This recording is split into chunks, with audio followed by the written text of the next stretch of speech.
Yes दोस्तों, तो आपको वीडियो के टाइटल और थंबनेल के ऊपर से तो पता चल गया होगा। Yes, I got scam from the GeM portal. यहाँ यस यानी कि यहाँ पे जो रियल में जैम पोर्टल है उसकी बात नहीं हो रही है।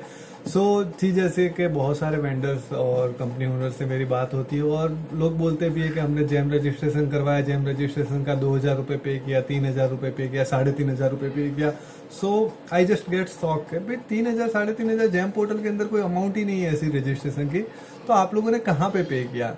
एंड देन आई रियलाइज, उनसे समझा, बात किया, तब पता चला कि वो लोग क्या करते हैं, बेसिकली गूगल के अंदर सर्च करते हैं जैम रजिस्ट्रेशन। अब गूगल के अंदर जैम रजिस्ट्रेशन आप सर्च करोगे तो jam registration is basically keyword. तो अगर कीवर्ड है उसको किसी ने ऐड दिया होगा तो उनका जो पोर्टल है वो ऊपर ही दिखेगा टॉप पे, और वहाँ पे आप क्लिक करोगे तो आपकी डिटेल्स लेके सामने से कॉल करेंगे और आपको बोलेंगे कि इतना पे करना पड़ेगा। एंड अगर आप पे करोगे तो may be we are not sure कि भाई वो लोग आपको जैम रजिस्ट्रेशन पूरा करके भी देंगे कि नहीं देंगे, because they are third party. Okay, तो that's why people are saying कि हम लोग को स्कैम हो गया। सो अगर आपको ऐसे स्कैम से बचना हो तो क्या करना है? फर्स्ट ऑफ ऑल आपको जैम की ऑफिशियल वेबसाइट जो है वहाँ पे जाना है। So either you can write down in Google jam.gov.in, और आप जो ऊपर वेबसाइट जहाँ पे लिखते हैं, ओके, वहाँ पे एड्रेस बार में जाके लिख सकते हैं jam.gov.in, तो जैम की ऑफिशियल वेबसाइट वहाँ पे ओपन होगी।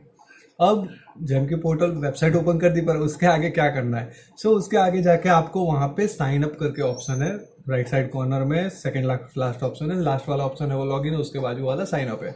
साइन अप पे आपको क्लिक करना है। वहाँ पे आपको दो ऑप्शन पूछेगा, बायर ऑर्गेनाइजेशन एंड दूसरा है सेलर सर्विस प्रोवाइडर। आपको सेलर सर्विस प्रोवाइडर पे क्लिक करना है।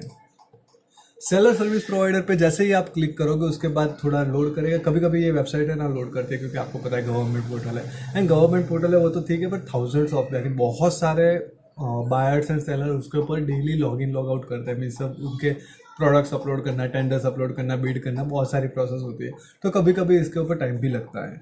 यस, तो जैसे ही आप वहाँ पे रजिस्ट्रेशन के लिए क्लिक करोगे, वहाँ पे पहला ऑप्शन आपको मिलेगा, वो होगा बिजनेस ऑर्गेनाइजेशन टाइप। ओके, अब आपकी कौन सी टाइप है या फिर आपका कंपनी का डिटेल्स क्या है। समझो कि आप पार्टनरशिप है, तो वहाँ पे पार्टनरशिप जैसा कुछ लिखा हुआ नहीं है। वहाँ पे प्रोपराइटरशिप है, फर्म है, कंपनी है, ट्रस्ट है, सोसाइटी है, सेंट्रल गवर्नमेंट, स्टेट गवर्नमेंट है, पर वहाँ पे पार्टनरशिप लिखा ही नहीं है। तो आपको कैसे पता चलेगा कि मेरी कंपनी को क्या मुझे सिलेक्ट करना है? तो वहाँ पे बिजनेस ऑर्गेनाइजेशन के टाइप के बाजू में एक आई करके एक सिंबल दिया हुआ है, वहाँ पे आपको सिंपली क्लिक ले जाना है। क्लिक नहीं करना है, सिर्फ आपका माउस का कर्सर है वहाँ पे लेके जाओ, वहाँ पे आपको सारी डिटेल्स मिल जाएगी। जैसे कि प्रोपराइटरशिप फर्म यानी कि आप अगर सिंगल ओनर हो, प्रोपराइटर हो, तो सोल प्रोपराइटर। दूसरा रहेगा फर्म यानी कि जिसके अंदर पार्टनरशिप भी आ गई और एलएलपी भी आ गई। कंपनी यानी आपका प्राइवेट लिमिटेड है, पब्लिक लिमिटेड है, तो वहाँ पे आपको कंपनी सिलेक्ट करना है।